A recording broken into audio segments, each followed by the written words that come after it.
नमस्कार, मैं हूं अनुराधा प्रसाद। आपने अक्सर सुना होगा कि भारत को सोने की चिड़िया कहा जाता था, लेकिन आपने कभी सोचा कि सोने की चिड़िया कहने का मतलब क्या है? क्यों भारत को सोने की चिड़िया कहा जाता था?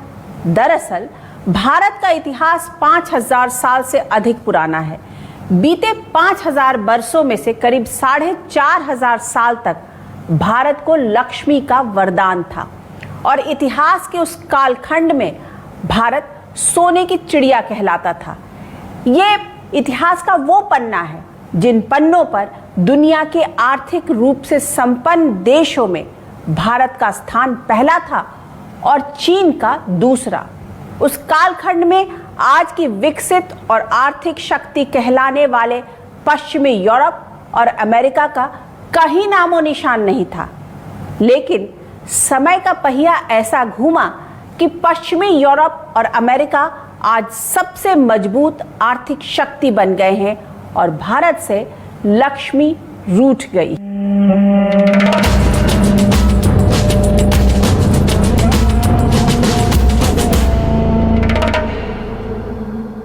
सवाल है कि सोने की चिड़िया कहलाने वाला भारत अर्थव्यवस्था में क्यों पिछड़ता चला गया? क्या इतिहास ने भारत के साथ इंसाफ नहीं किया? ऐसे कौन से उपाय हो सकते हैं जिसके जरिए भारत एक बार फिर से विश्व आर्थिक पटल पर मजबूत आर्थिक शक्ति के रूप में स्थापित हो जाए? क्या 5 ट्रिलियन की इकोनॉमी में भारत की संपन्नता का फलसफा छिपा है? इन सारे सवालों के जवाब के लिए हमें सबसे पहले यह समझना होगा कि भारत और सोने की चिड़िया का रिश्ता क्या था। कैसे 4500 साल तक भारत पर लक्ष्मी मेहरबान रही।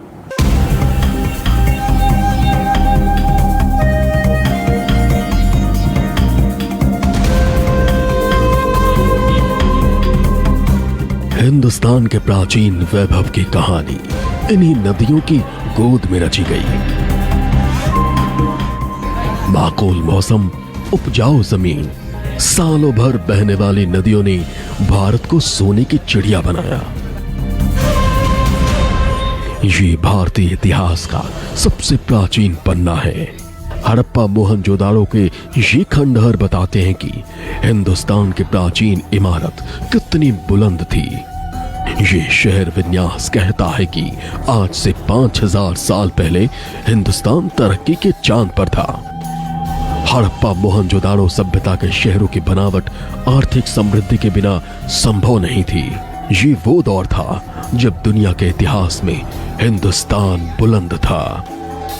पुरातन समय में, सनातन समय में भारत सोने की चिड़िया इसलिए था कि हमारे पास दक्षता थी, हमारे पास कुशलता थी और पूरे विश्व की दिशा को निर्धारित करने की क्षमता देश के पास थी। इसलिए भारत उस समय सोने की चिड़िया कहा जाता था। सिंधु घाटी सभ्यता विकसित थी तो इसका आधार व्यापार था। अर्थव्यवस्था का आधार खेती थी, अनाज की भरपूर पैदावार होती थी। लेकिन सिंधु घाटी की सभ्यता के लोग विदेशी व्यापार पर निर्भर थे। तब इनका दूसरी सभ्यताओं जैसे पाशिया, मेसोपोटामिया और चीन से संपर्क था। सिंधु घाटी के लोग मिट्टी के बर्तन, सोना, चांदी, रत्न, मोती जैसी चीजों का कारोबार करते थे। इतिहास करवट बदलता रहा। हिंदुस्तान की मिट्टी पर सभ्यताएं बनी, बसी और बिगड़ी। कुछ सदी बाद मौर्य काल का उदय हुआ। हिंदुस्तान की वैभव गाथा दुनिया के हर हिस्से में एक सुनहरे ख्वाब की तरह हो गई, जो सबको अपनी ओर किसी चुंबक की तरह आकर्षित कर रही थी। उस दौर में भी हिंदुस्तान की अर्थव्यवस्था का आधार खेती बाड़ी था। यह सिलसिला गुप्त काल तक चलता रहा। इस दौर में हिंदुस्तान में साहित्य, कला और विज्ञान का गजब विकास हुआ। मुल्क में चारों ओर धन धान्य और संपन्नता थी। मतलब हिंदुस्तान समृद्धि के शिखर पर था। गुप्त काल में हिंदुस्तान की स्थापत्य कला भी नई शक्ल लेने लगी। उत्तर और दक्षिण भारत में अलग अलग स्थापत्य शैलियां विकसित हुईं। मंदिर स्थापत्य और अर्थ के केंद्र बन गए। मंदिरों में अकूत दौलत इकट्ठा होने लगी। अर्थतंत्र के इस परिवर्तन ने भारतीय इतिहास का नया अध्याय शुरू किया।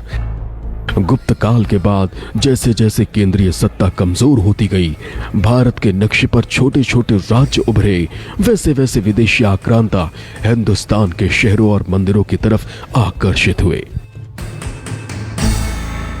इतिहास गवाह है कि मध्य एशिया के आक्रमणकारियों का भारत में जबरदस्त आकर्षण था और उन्होंने भारतीय वैभव के केंद्र रहे मंदिरों और शहरों को खूब लूटा। ये सिलसिला 8वीं सदी में मोहम्मद बिन कासिम के आक्रमण से शुरू हुआ और 17वीं सदी में अंग्रेजों के आने तक जारी रहा। इतिहास गवाह है कि मध्यकाल में मुस्लिम आक्रमणकारियों के लूट खसोट के बावजूद भी भारत पर लक्ष्मी की कृपा दृष्टि बनी हुई थी और मध्यकाल में भारत के सोने की चिड़िया होने का गौरव बरकरार था। मुगलों के जमाने में तो भारत आर्थिक वैभव और सैन्य ताकत के मामले में अव्वल नंबर पर था। मुगलों के जमाने के आर्किटेक्चर भारत के आर्थिक वैभव की गवाही भी देते हैं। क्या स्थापत्य के इस साक्षात अजूबे को देखने के बाद इस बात की कोई गुंजाइश है कि हिंदुस्तान सोने की चिड़िया नहीं था? मुगल शहंशाह शाहजहां ने मोहब्बत की निशानी के तौर पर ताजमहल का निर्माण करवाया, लेकिन शाहजहां भी उस मुगल के वंशज थे जिनके पूर्वज बाबर ने भारत के आर्थिक वैभव को लूटने के मकसद से आक्रमण किया और फिर यहाँ के शासक बन गए। आक्रमण ज़्यादातर उस समय होते हैं जब कोई बड़ी शक्ति अपने आप को एक्सपैंड करती है पॉलिटिकली, मिलिट्रली, टेरिटोरियली।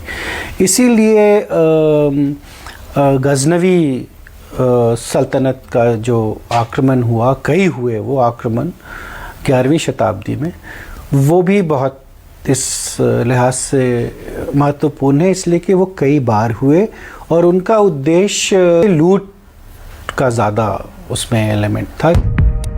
मध्यकाल में मुगल मुस्लिम आक्रमणकारियों की आखिरी कड़ी थी जिन्होंने भारत को अपनाकर राज किया, लेकिन उससे पहले 7वीं 8वीं सदी से मुस्लिम आक्रमणकारियों ने कई मंदिरों को तोड़ा और लूटा। इसकी एक बड़ी वजह थी कि तब मंदिर राजनीतिक शक्ति के केंद्र के साथ साथ आर्थिक शक्ति के भी केंद्र थे। मुस्लिम आक्रमणकारियों के खास निशाने पर उत्तर और पश्चिमी भारत के मंदिर थे। करीब 500 वर्षों तक हिंदुस्तान की सत्ता मुस्लिम शासकों के पास रही। बेशक लूट के लिए भारत पर आक्रमण किया, लेकिन 500 वर्षों के इस कालखंड में भी हिंदुस्तान की अर्थव्यवस्था मजबूत रही। उस दौर तक दुनिया में चीन और भारत दुनिया की सबसे मजबूत आर्थिक शक्ति थे। वास्तविकता में जो मुगलों के शासन के समय में भारत की जो आर्थिक स्थिति थी बहुत सुदृढ़ थी और पूरे विश्व का करीब करीब 22% जीडीपी का कंट्रीब्यूशन जो था वो भारत से हुआ करता था। हम केवल चीन से नीचे थे, यूरोप से हम आगे थे। तो वो समय ऐसा था जबकि तकनीक बहुत ज़्यादा नहीं आई थी और दक्षता और हस्त कुशलता के आधार पर निर्धारित होता था कि किस देश की जो स्थिति है वो मजबूत होगी। तो उन्होंने मुगल शासन में भारत की जो आर्थिक स्थिति थी वो सुदृढ़ थी, वो अच्छी थी। बेशक मुगलों के दौर में समृद्धि चरम पर थी, भारत का वैभव दुनिया के बड़े हिस्सों की आंखें चौंधिया रहा था, लेकिन उसी समय यूरोप उथल पुथल के दौर से गुजर रहा था। ये संयोग है कि 16वीं सदी में जब मुगल साम्राज्य हिंदुस्तान में मजबूत हो रहा था, उससे पहले ही यूरोप का क्रिस्टोफर कोलंबस अमेरिका की खोज कर चुका था। मुगलों के आने से पहले ही 1498 में वास्को डी गामा भारत पहुंच चुका था। दुनिया के इतिहास के लिए ये कोई सामान्य घटना नहीं थी। यही घटनाएं यूरोपीय उपनिवेशवाद का आधार बनने वाली थी। यहीं से हिंदुस्तान के तिजोरी पर विदेशी ताकतों की काली नजर लग गई। 17वीं शताब्दी में यूरोप में औद्योगिक क्रांति हुई। इस क्रांति ने अर्थव्यवस्था के मायने बदल दिए। भारतीय अर्थव्यवस्था का पहिया उल्टी दिशा में घूमने लगा। भारत खास तौर पर कृषि प्रधान देश था। पूरब से पश्चिम और उत्तर से दक्षिण तक भारत की भूमि पर फसलें लहलहाया करती थी। यहाँ का जलवायु खेतीबाड़ी के लिए अनुकूल था। उपजाऊ जमीन और खेतीबाड़ी ही भारत को सोने की चिड़िया होने का सबसे बड़ा आधार देती थी। लेकिन औद्योगिक क्रांति ने अर्थव्यवस्था का स्वरूप भी बदल दिया। नए दौर में मशीनी उद्योग और बाजार के लिए बड़े पैमाने पर उत्पादन महत्वपूर्ण हो गया। इस दौर में अर्थव्यवस्था की धुरी भारत और चीन जैसे पूर्वी देशों से यूरोप के पश्चिमी देशों पर शिफ्ट कर गई। अंग्रेजी साम्राज्य का उदय हुआ और यहीं से ताकतवर भारतीय अर्थव्यवस्था के पतन की कहानी शुरू हो गई। 200 साल के अंग्रेजी गुलामी ने सोने की चिड़िया कहे जाने वाले देश भारत को दरिद्रता की दहलीज पर लाकर छोड़ दिया। 1947 में दुनिया की अर्थव्यवस्था में भारत की हिस्सेदारी सिर्फ 4% रह गई थी। करीब 200 बरसों तक भारत पर राज करने वाले अंग्रेजों ने भारत में रेलवे का जाल क्यों बिछाया? हिंदुस्तान में अलग अलग कल कारखाने और खनन के केंद्र स्थापित किए। अंग्रेजी हुकूमत को आखिर हिंदुस्तान के आवाम से क्या हासिल होने वाला था? ये सवाल आज की तारीख में कोई राज नहीं है। अंग्रेज व्यापार करने भारत आए थे, लेकिन उनका असल मकसद भारत पर शासन करना था। जितनी संपन्नता आज आप इंग्लैंड में देखते हैं वो बाकी देशों से लूटी हुई है। उनके पास अपना कुछ नहीं था। तो यही कहना है कि हमें कि भारत से जितनी लूट हुई, जब अंग्रेज इस देश में आए 25 से 30% दुनिया का जीडीपी भारत से जाता था, और जब वो छोड़ के गए तो हम दुनिया के जीडीपी का 1 से 1.5% रह गए। अंग्रेजों ने भारतीय अर्थव्यवस्था को किस हाल में पहुंचा दिया, इसका सटीक ब्यौरा कुछ आंकड़े बताते हैं। पहली सदी में दुनिया के जीडीपी में भारत की हिस्सेदारी करीब 32% थी। 10वीं सदी यानी मुस्लिम आक्रमण के समय यह हिस्सेदारी 28% हो गई।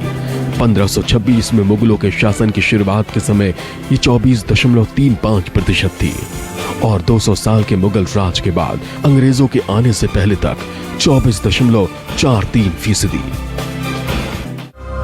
आंकड़े कहते हैं कि 1757 में प्लासी की लड़ाई और उसके बाद ईस्ट इंडिया कंपनी के राज से पहले दुनिया की अर्थव्यवस्था में भारत की हिस्सेदारी करीब 1/4 थी।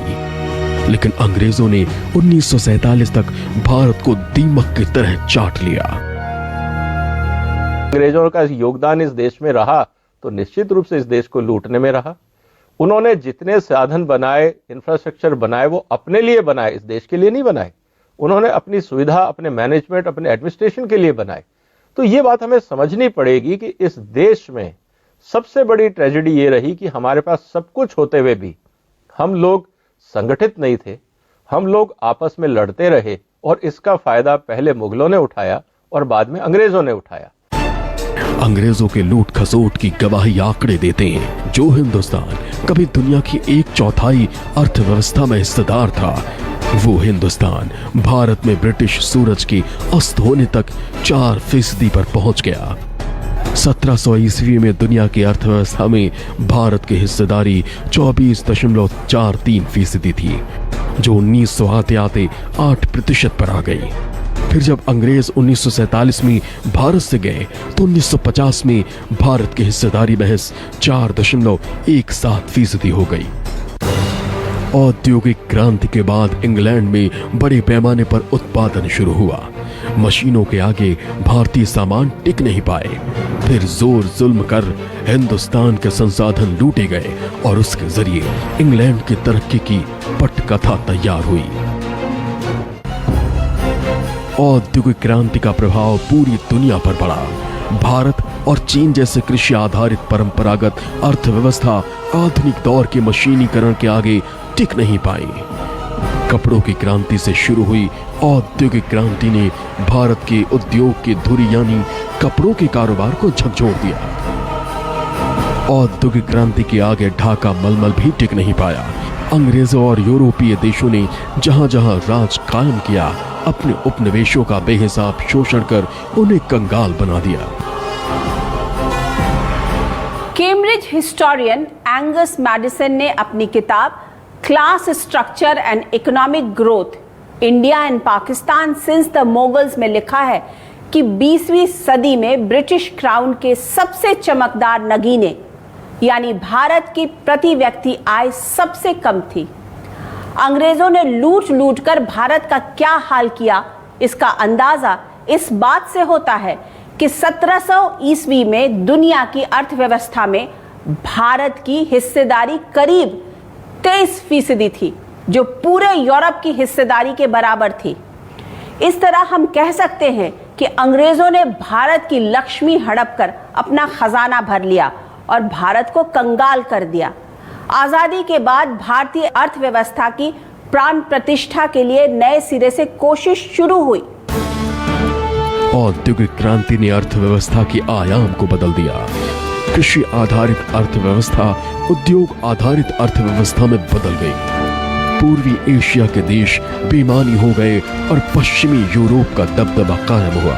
पश्चिमी यूरोप और अमेरिका मशीनीकरण और उद्योग की धुरी बन गए। आजादी के बाद भी भारतीय अर्थव्यवस्था की चुनौती पुरानी थी। जनसंख्या का बड़ा तबका कृषि आधारित था। आजादी के बाद बड़ा सवाल था कि अर्थव्यवस्था की दिशा क्या हो। अर्थव्यवस्था का आधार सरकार नियंत्रित हो या बाजार नियंत्रित। उस समय दुनिया इन्हीं दो धाराओं में बटी हुई थी। एक तरफ अमेरिका और यूरोप का मॉडल था तो दूसरी तरफ सोवियत संघ का। पंडित जवाहरलाल नेहरू ने बीच का रास्ता निकाला। भारत को मिश्रित अर्थव्यवस्था का दर्शन दिया, जिसमें सरकार का भी रोल था और निजी उद्योग धंधों का भी। 4 दशकों तक भारत इसी अर्थ दर्शन के साथ आगे बढ़ा। आंकड़ों के मुताबिक साल 1951-52 में भारत की जीडीपी का आकार 10,000 करोड़ रुपए था, जो 1961-62 में 17,992 करोड़ रुपए हो गया। 1981-82 में इसका आकार 1,60,214 करोड़ रुपए हुआ तो 1991-92 में 6,13,528 करोड़ रुपए। मतलब मिक्स्ड इकोनॉमिक मॉडल पर भारत ने तरक्की तो की, लेकिन यह भारत को सोने की चिड़िया का पुराना तमगा नहीं दे पाया। लिहाजा 1990 के दशक में भारत ने बाजार केंद्रित अर्थव्यवस्था को तवज्जो दी। आर्थिक सुधारों के सफर के आंकड़े कहते हैं कि अगर 1991-92 में भारत के जीडीपी की आकार 6,13,528 करोड़ रुपए था, तो ये 2001-02 में बढ़कर 21,75,260 करोड़ रुपए हो गया और 2011-12 में ये 83,91,691 करोड़ रुपए तक पहुंच गया। 2017-18 में जीडीपी का आकार 138 लाख करोड़ तक पहुंच गया। 2018-19 में हिंदुस्तान की जीडीपी 190 लाख करोड़ तक पहुंच गई। इस बात में कोई शक नहीं कि आजादी के बाद अर्थव्यवस्था के आकार में बेशुमार इजाफा हुआ, लेकिन दुनिया में भारत का दबदबा नहीं बना। अब प्रधानमंत्री नरेंद्र मोदी ने हिंदुस्तान की अर्थव्यवस्था को 2024 तक बढ़ाकर $5 ट्रिलियन पहुंचाने का लक्ष्य रखा है।